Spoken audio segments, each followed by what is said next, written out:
Ladies and gentlemen, I want to talk to you today about something I believe can be a turning point in your life.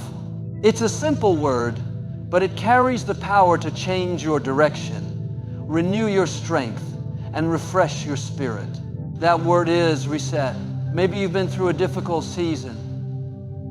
Maybe life didn't turn out the way you planned. The relationship ended, the business failed. You feel stuck, tired, or just lost in the routine. But I'm here to remind you, just because it's been that way doesn't mean it has to stay that way. You have the power, the God-given strength, to hit the reset button. Not just emotionally or mentally, but spiritually deep down on the inside. You can choose today to say, I'm not going to stay down. I'm not going to live discouraged. I'm pressing reset and stepping into the new life God has for me. So don't settle where you are. Don't let fear, failure, or fatigue define you. There is more in front of you than there is behind you. You were made for more, and today we're going to talk about how to reset your life and start fresh, on fire, and full of purpose. Recognizing when it's time to reset is one of the most powerful steps you can take in your journey toward growth, healing, and transformation. Too often we get so caught up in the pace of life, the pressure of expectations, and the routine of what we've always done that we don't stop to ask ourselves the honest, difficult question, is this still working for me? There are signs all around us when something needs to change, but the noise of life can drown them out unless we get still and really listen. Maybe you've been feeling drained lately, not just tired, but soul tired. You wake up already weary, not because of a lack of sleep, but because your spirit is carrying more than it was meant to bear. The joy that once fueled your days now feels distant. The passion you used to have has faded into obligation. That feeling deep inside that says something's not right, that's a divine whisper telling you it's time to reset. Sometimes the signs show up in our relationships. You find yourself disconnected from people who used to bring you joy. You feel misunderstood, unsupported, or even invisible in the places you once felt at home. It's not that the people have changed, it's that your spirit has shifted. You've grown in ways they haven't noticed, or maybe you've stayed in spaces that no longer nourish your soul. That disconnect, that emotional distance, is another sign that it might be time for a reset, not necessarily by cutting people off, but by reevaluating what you truly need. You might also notice it in your work. You're putting in the hours, but your heart's no longer in it. The tasks feel heavier than they used to. You question the purpose behind what you're doing. You keep telling yourself you should be grateful you've got a job, you've got responsibilities, but gratitude doesn't cancel out the fact that something in you is craving more. That internal tug, that holy dissatisfaction, is not a sign of failure, it's a sign of calling. It's a wake-up call telling you there's more in you, more ahead of you, and maybe it's time to reset the path you're walking. It could even be your health sending the signal. Stress manifests in the body: headaches, anxiety, insomnia, chronic fatigue. Your body has a wisdom of its own, and when your spirit is off balance, it will try to get your attention. Are you constantly sick, mentally overwhelmed, emotionally reactive? That's not just bad luck, it's your body screaming, slow down. Reset. Recenter. Don't ignore those physical signals. They're trying to protect you from long-term damage by urging you to course correct. And then sometimes it's not any one dramatic thing, it's just a subtle sense that you're not where you're supposed to be anymore. You've outgrown the space you're in. It's like wearing shoes that used to fit but now feel too tight. You can still walk in them, but every step reminds you they're not right. That uneasiness, that discomfort is not a curse. It's an invitation to evolve. It's life's way of telling you the season has shifted, and it's time for you to shift with it. But recognizing when it's time to reset isn't always easy, because we're wired to endure. We're taught to be strong, to push through, to make it work. And while there's a time for perseverance, there's also a time for pause. There's wisdom in knowing when to keep going, but there's greater wisdom in knowing when to stop, breathe, and begin again. It takes courage to admit that something is no longer serving you. It takes maturity to acknowledge that where you are now is not where you're meant to stay. But that awareness is the beginning of breakthrough. Sometimes the hardest thing to do is to admit that the very thing we prayed for in the past has now become the thing that's limiting us. That job, that role, that routine, it had its purpose. It served its season, but now it's time to release it. And that's okay. Life moves in seasons, and each season requires a different version of you. Recognizing the transition is not a sign of weakness, it's a sign of alignment. When you become sensitive to the shifts in your soul, you position yourself to respond, not react. You stop moving out of fear and you start moving with intention. Letting go of what's holding you back is one of the hardest yet most necessary steps in resetting your life. We often carry things that no longer serve us, old habits, painful memories, toxic relationships, limiting beliefs, because they've become familiar. And sometimes what's familiar can feel safer than the unknown, even when it's hurting us. But the truth is, you can't step into a new chapter of your life while dragging the weight of the last one with you. You've got to make the courageous choice to release what's been keeping you stuck. Sometimes what's holding you back isn't visible to the outside world. It's not always something dramatic or obvious. It might be the quiet voice in your head that says you're not enough.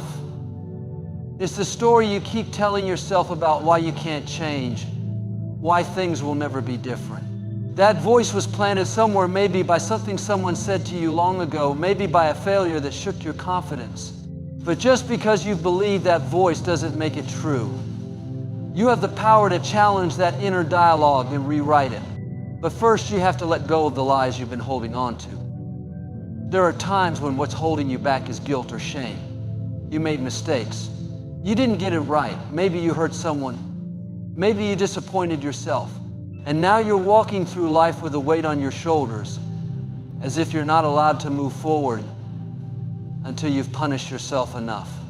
But holding on to guilt won't make you better. It won't fix the past. What it will do is keep you from healing. You've got to forgive yourself. You've got to look yourself in the mirror and say, yes, I messed up, but I'm not my mistake. I'm still worthy of growth, of grace, of a fresh start. Letting go can also mean walking away from people. And that's tough because we're wired for connection. But not every connection is meant to last forever. Some people were only meant to walk with you for a season. And when that season is over, holding on out of loyalty or fear of being alone will only delay your progress. If someone is constantly pulling you down, draining your energy, or making you feel small, you owe it to yourself to create space. You don't have to hate them.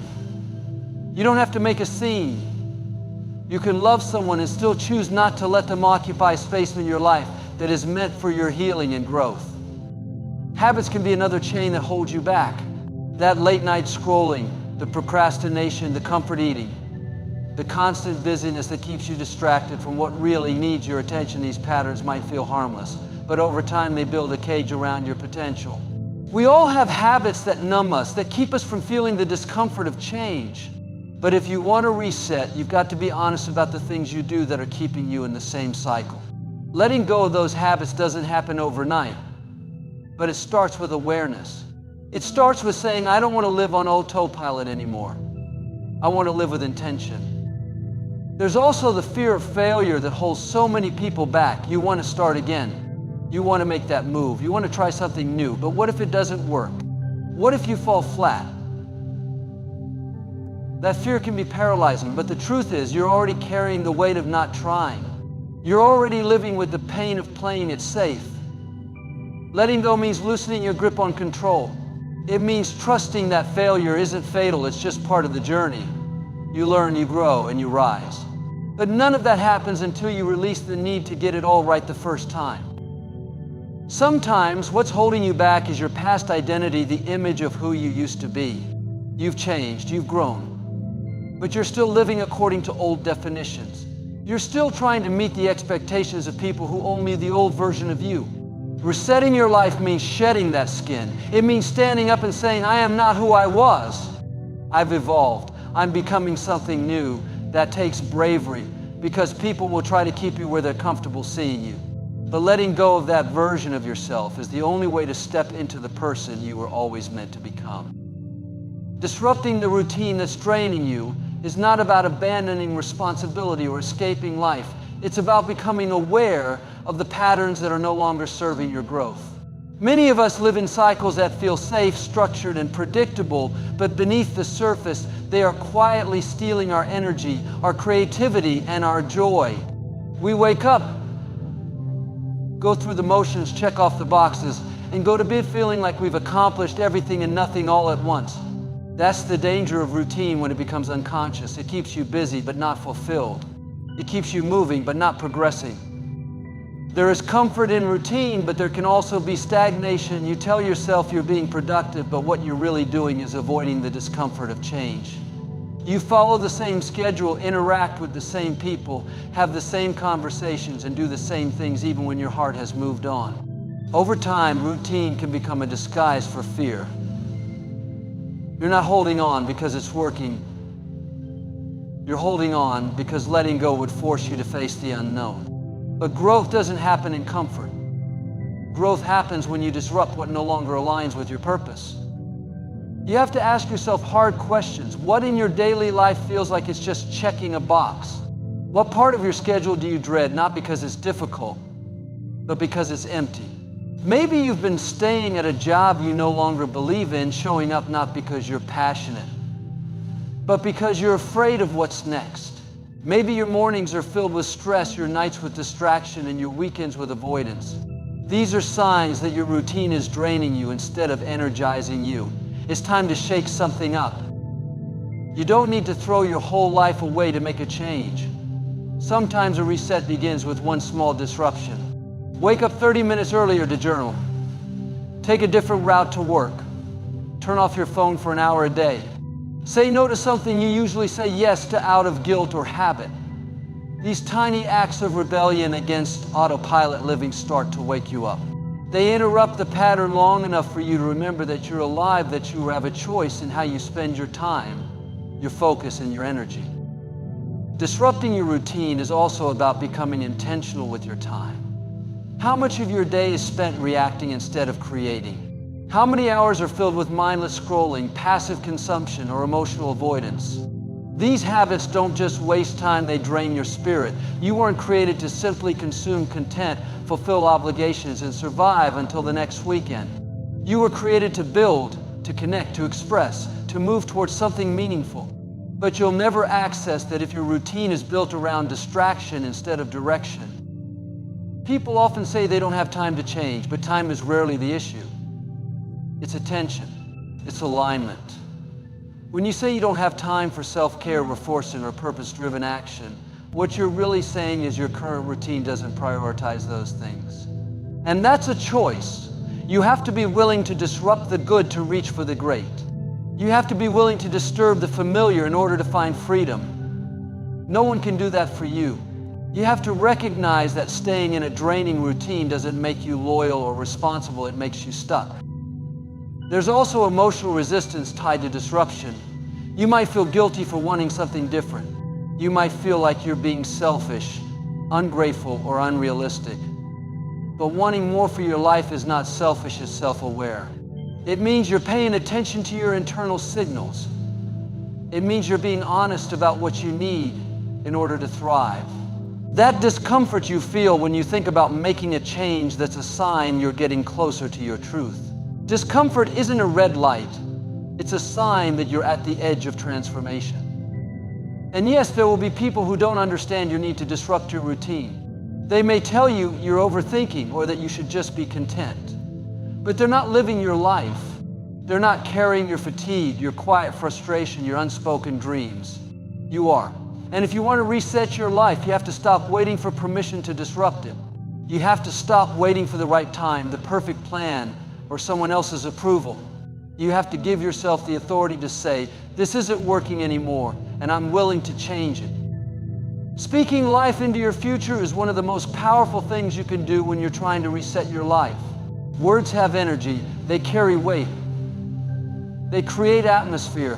What you say about yourself, your situation, and your future begin to shape how you think, how you feel, and how you move forward. You can't talk defeat and expect victory. You can't speak fear and expect peace. You can't keep declaring what's wrong and expect to live in what's right. If you want to step into something new, your words have to start aligning with the life you want to create. Many people are trapped not because of their circumstances, but because of their confessions. They say things like, nothing ever works out for me, or I'm always stuck, or I'll never get it right. Those words become a cage. They create a mental prison that's harder to escape than any external situation. The first reset you need isn't around you, it's inside your mouth. What are you declaring over your life every day? Are you building with your words? Or are you tearing down your own future without even realizing it? There's a reason why so many successful people, no matter their background, speak affirmations over their lives daily. It's not some mystical practice. It's about setting intention, creating focus, and reprogramming the subconscious mind. When you speak life, you begin to see possibilities instead of problems. You begin to believe in progress instead of getting stuck in the past. Your words start to guide your energy, your attitude, and your decisions. That internal shift is what eventually changes your external reality. It's easy to speak life when everything's going well, when doors are opening and opportunities are falling into your lap. But speaking life when nothing seems to be changing, that's where the real power lies. That's when it matters most. When you're in the waiting season, when you feel overlooked, when you're battling discouragement, that's the moment your words need to carry faith, not fear. That's when you look at your situation and say, this may be where I am, but it's not where I'm staying. Greater is coming. Sometimes speaking life is less about being positive and more about being prophetic. It's about declaring the truth before it's visible. You say, I am healed while you're still hurting. You say, I am whole while you're still recovering. You say, I am rising even while you're still rebuilding. Because what you say begins to draw in the life you're reaching for. You're not pretending the pain isn't real. You're choosing not to let it have the final word. Speaking life is also about the conversations you allow yourself to be part of. If you're constantly surrounded by negativity, gossip, drama, and defeatist thinking, it will slowly poison your mindset. You become what you consume, and that includes the words spoken around you. Sometimes resetting your life means resetting your environment. It means choosing to walk away from conversations that don't reflect the future you're trying to build. It means protecting your mental and emotional atmosphere because your dreams can't grow in toxic soil. You also have to learn to speak life to yourself in private. Encourage yourself when no one's clapping. Celebrate small wins when no one's watching. Speak grace over your missteps, strength over your struggles, and faith over your fears. You can't always depend on other people to motivate you. You have to become your own source of light when it's dark. You have to be able to look yourself in the mirror and say, I'm proud of how far I've come, even when you still have a long way to go. There will be moments when your circumstances try to silence your voice, when disappointment makes you want to give up. When the weight of waiting feels like it's crushing your hope, that's when speaking life becomes an act of resistance. It's saying, I refuse to let this situation define me. I will speak what I believe, not what I feel. I will declare what's possible, not just what's present. That boldness in your speech activates something inside of you. It brings your mind and your spirit into alignment with where you're going, not where you've been. And remember, you don't have to have it all figured out to start speaking life. You don't need a perfect plan or clear evidence. You just need the willingness to believe that your words matter. That what you say has the power to shape what you see. That even in the middle of the mess, your voice still carries the authority to create change. Taking bold steps in a new direction is what separates those who dream from those who do. At some point in your journey to reset your life, you'll reach a crossroads. One road will be familiar, comfortable, and predictable. The other will be uncertain, uncomfortable, and unknown. That's the road that leads to transformation. But it also requires something many people avoid: courage. Real change doesn't come from wishing or waiting. It comes from bold action. And bold action often means stepping away from what you've always known into something that doesn't yet make sense, but feels undeniably right in your spirit. Fear will always show up when you decide to take a new direction. It's part of the process. Your mind will try to talk you out of it. You'll hear thoughts like, what if it doesn't work? What if you fail? What will people think? That inner voice is trying to keep you safe, but safe and stuck often go hand in hand. Taking bold steps doesn't mean you're not afraid. It means you move forward even with the fear. It means you trust that the risk of staying the same is greater than the risk of change. Bold steps don't have to be dramatic to be powerful. Sometimes it's submitting the application for a job you feel unqualified for. Sometimes it's signing up for the class, making the phone call, setting the boundary, or walking into a room where no one knows your name. It's not about size, it's about intention. Every time you choose action over hesitation, faith over fear, progress over perfection, you shift the direction of your life. Momentum starts to build. Confidence starts to grow. And the path that once felt uncertain begins to feel like purpose. There will always be a reason to delay. You'll tell yourself you need more time, more money, more clarity, more confirmation. But often, waiting for the perfect moment is just another form of avoidance. Boldness is not about waiting for everything to be ready. It's about deciding that you are. That even if you don't have all the answers, even if you don't know how it will turn out, you're willing to move. Because movement creates clarity. Action reveals direction. And progress begins with the first brave step. People may not understand the steps you're taking. They might question your choices, doubt your vision, or project their fears onto you. That's okay.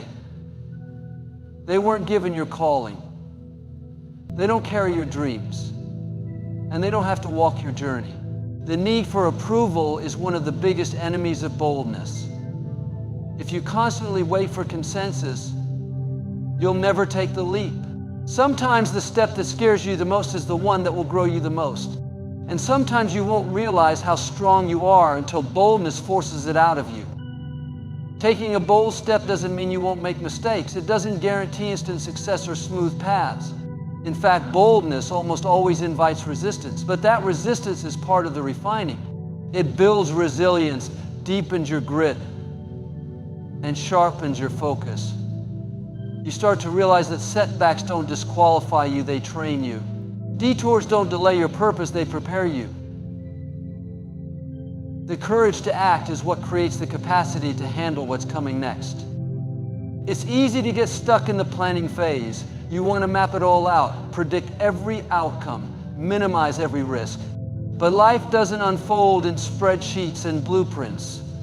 Sometimes you just have to move with what you know and trust that clarity will meet you on the way. That's how faith works. It's not a guarantee, it's a willingness to walk without all the evidence. It's saying, I may not see the whole staircase, but I'm taking the first step anyway. There's also something deeply empowering about honoring the nudge inside you, the one that whispers there's more.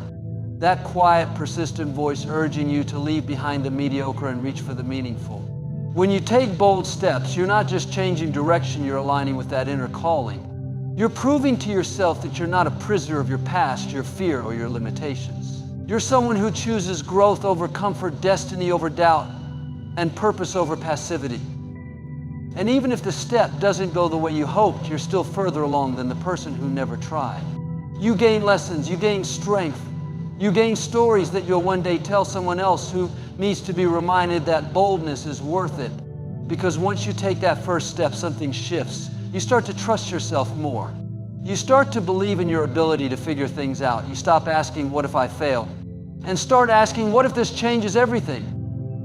Trusting that greater is coming is not about ignoring your current reality. It's about believing that your current reality is not your final destination. It's choosing to hold on to hope, even when the evidence around you doesn't yet support it.